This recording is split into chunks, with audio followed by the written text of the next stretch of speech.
আসসালামু আলাইকুম। ঢাকার সায়দাবাদ থেকে আপনাদেরকে স্বাগত জানাচ্ছি। সৌদিয়া পরিবহনে করে আমরা আজকে যাচ্ছি নাফাখুম। অল্প খরচে কিভাবে একদিনের মধ্যে নাফাখুম পৌঁছানো যায় তার পূর্ণাঙ্গ গাইড হিসেবে আজকের ভিডিওটি থাকছে। নাফাখুম যেতে হলে প্রথমে আপনাকে যেতে হবে চকরিয়া। এছাড়াও দুটি বাস আলীকদমের উদ্দেশ্যে যায়, তবে আমরা সে বাস পাইনি। সৌদিয়া পরিবহনটি আমরা বেছে নেই। সৌদিয়া পরিবহনের বাসের অভিজ্ঞতা ছিল খুবই ভালো। এটি ওভার স্পিডে চলে না, একেবারে 80-90 এর উপরে উঠায় না বাস। সিটগুলোও ছিল খুবই কমফোর্টেবল। মোটামুটি ওভারঅল বলা যায় খুবই ভালো। ঢাকায় 11টা বাস ছাড়ার কথা থাকলেও 10 মিনিট আগেই ফুলফিল হওয়ার কারণে আমাদের বাসটি ছেড়ে যায়। দেখতে দেখতে আমরা হানিফ ফ্লাইওভার পার হয়ে এখন টোল প্লাজায় পৌঁছে গেছি। আমরা এখন ভিডিও অফ করে ঘুমাবো এবং চকরিয়া নামার পর আপনাদের সাথে দেখা হচ্ছে।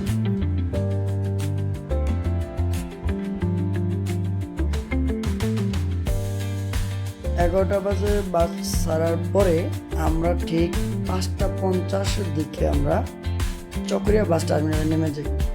আমাদের এখানে এসে ফটোকপি করতে প্রায় 1 ঘন্টা লেট হয়। অর্থাৎ আইডি কার্ডগুলো ঢাকা থেকেই আপনারা ফটোকপি করে নিয়ে তারপর বাসে উঠবেন। আমরা যে ভুলটি করেছি আপনারা করবেন না। আলীকদম গিয়ে আমরা অটোতে করে পানবাজার এসে একটি মোটরসাইকেল ভাড়া করে নিই। আমরা ছিলাম মাত্র 2 জন। আমাদের আজকের উদ্দেশ্য 21 কিলো পর্যন্ত। মোটরসাইকেলের 700 টাকায় 21 কিলো পর্যন্ত আপনি অনেক মোটরসাইকেল পেয়ে যাবেন।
মোটরসাইকেলে করে আমরা এখন রওনা দিয়েছি 21 কিলোর উদ্দেশ্যে।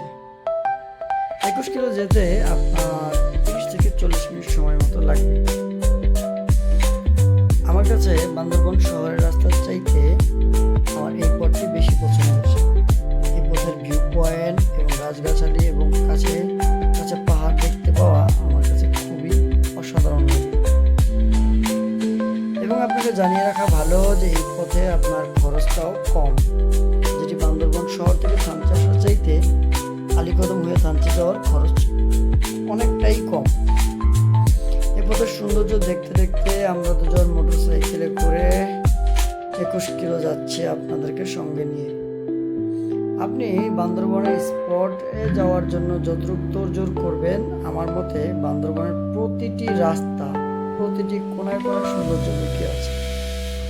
আপনাকে প্রতিটি মুহূর্ত, প্রতিটি বাঘ, প্রতিটি স্পটের ভিউ পয়েন্টগুলো মুগ্ধ করে তুলবে। 21 কিলো গিয়ে আপনাদের সাথে আবার কথা বলবো, চলুন আমার সাথে।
আপনাদেরকে বলে রাখা ভালো, এই পথে চলতে হলে আপনাকে কমপক্ষে 3টি আর্মি ক্যাম্প বা চেকপোস্ট পাড়ি দিয়ে আসতে হবে।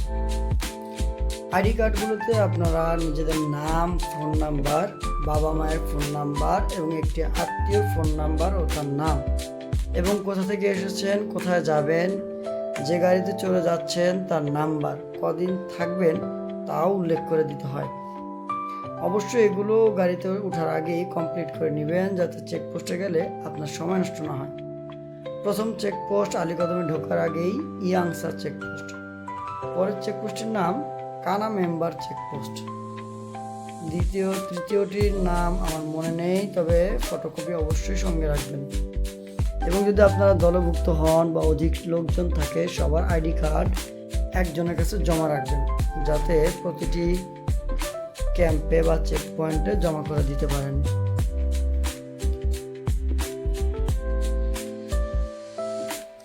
আরও একটি তথ্য আপনাদেরকে জানিয়ে রাখি, সেটি হচ্ছে এই পথে চলার পথে আপনি দামুতুয়া যাওয়ার পথ এবং পালংকিয়ং যাওয়ার যে পথ, সেই পথটিও খুঁজে পাবেন।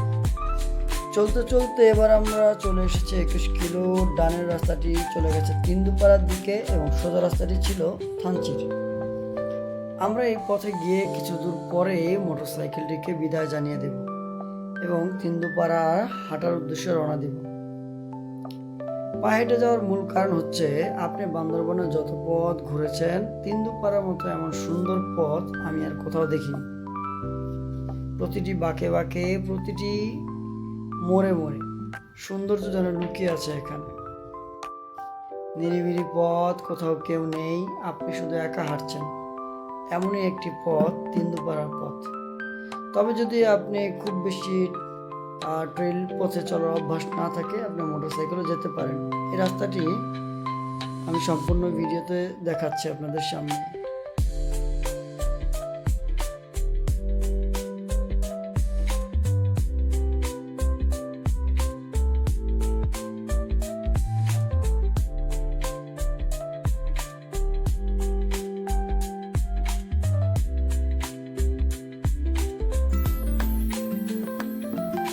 মোটরসাইকেলকে বিদায় জানিয়ে আমাদের পায়ে হাঁটার শুরু। প্রথমে আমরা খুবই উচ্ছ্বাসিত ছিলাম এবং একেবারে ক্লান্তিহীন। এই পথে দেখুন আমাদের সাথে আর কেউ নেই, তবে কিছুক্ষণ পরেই অনেকগুলো মোটরসাইকেল চলে আসবে এই পথে। যারা ব্যক্তিগত মোটরসাইকেল নিয়ে যাবেন তারা অবশ্যই অধিক দক্ষ হতে হবে। মোটরসাইকেল চালাতে জানলে আপনি তিন্দুর পথে চলে যাবেন, ব্যাপারটা মোটেও এমন নয়। অবশ্যই যারা পূর্বে গিয়েছেন তাদের কাছ থেকেও জেনে নেবেন। আমরাও একবার গিয়েছিলাম, তবে এবার মোটরসাইকেল না নিয়ে পায়ে হেঁটে রওনা করেছি। আমার ইচ্ছে ছিল মোটরসাইকেলে যাওয়ার সময় যে এই পথটা পুরোটা হেঁটে হেঁটে দেখবো আর যাবো, তাই তিন্দুপাড়ায় আমরা পায়ে হেঁটে রওনা করি। 21 কিলো হতে তিন্দুপাড়া যেতে প্রায় 2 ঘন্টা পায়ে হাঁটার পথ। আমরা সেটিই বেছে নেই শুধুমাত্র এই যে পাহাড়গুলো দেখছেন তা দেখার জন্য। তিন্দুপাড়ার এই পথ থেকেই কিন্তু আপনি কিস্তরং ও রুংরাং পাহাড়ের চূড়া দুটি দেখতে পাবেন।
সামনে দিয়ে এক ভাই হিরো এক্সট্রিম 125 নিয়ে এসেছেন, এবারই প্রথম।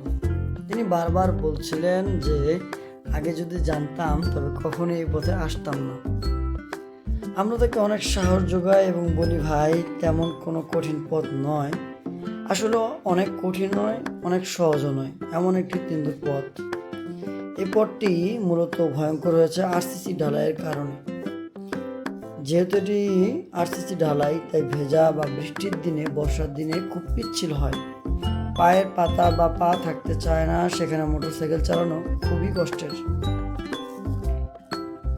যেখানে পা জমে না সেখানে গাড়ির চাকা জমানোর জন্য আপনার থাকতে হবে অধিক দক্ষতা।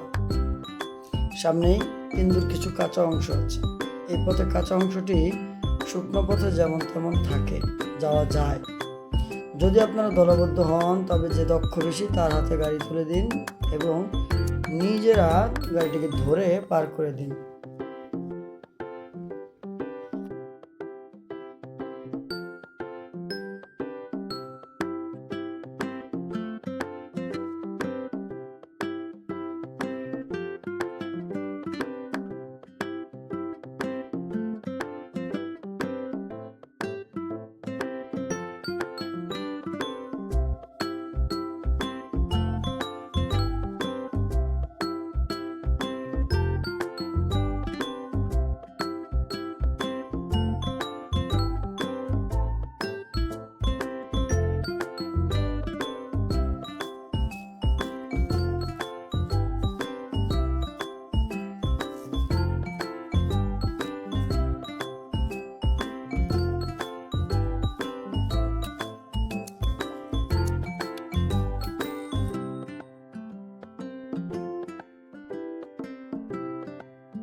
পাথরটিকে আকৃতিতে সবার চাইতে বড়, সবার চাইতে বড়। আপনি হয়তো ভাবছেন কোথায়, ফোনে তো বড় দেখা যাচ্ছে না। আমিও তাই ভাবছি। বাস্তবে আমি দেখেছি, যখন সত্যি হিসাব করে দেখলাম যে এটার চাইতে বড় কোনো পাথর আর এখানে নেই।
অবশেষে আমরা রেমাক্রি পৌঁছে গেলাম।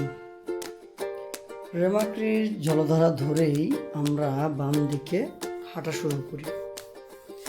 বোট থেকে নেমে প্রায় সবাই বলা বলি করছিল 2 ঘন্টা 2.5 ঘন্টার পথ। আমরা প্রথমে ধীরে ধীরেই হাঁটা শুরু করি, কিন্তু আমাদের যেহেতু উদ্দেশ্য একদিনে নাফাখুম পৌঁছাবো, তখন বেলা প্রায় 4টা বাজে। অর্থাৎ সুযোগ ছিল আমাদের সন্ধ্যার আগে পৌঁছানোর। আমরাও তাই করলাম। এই ঝিরিপথের মায়া আর মায়াজারের সৌন্দর্য উপভোগ করতে করতে আমরা নাফাখুম যাচ্ছি।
ঘন্টার কথা থাকলেও এখানে প্রায় 2.5 ঘন্টা সময় আমাদের লেগেছিল।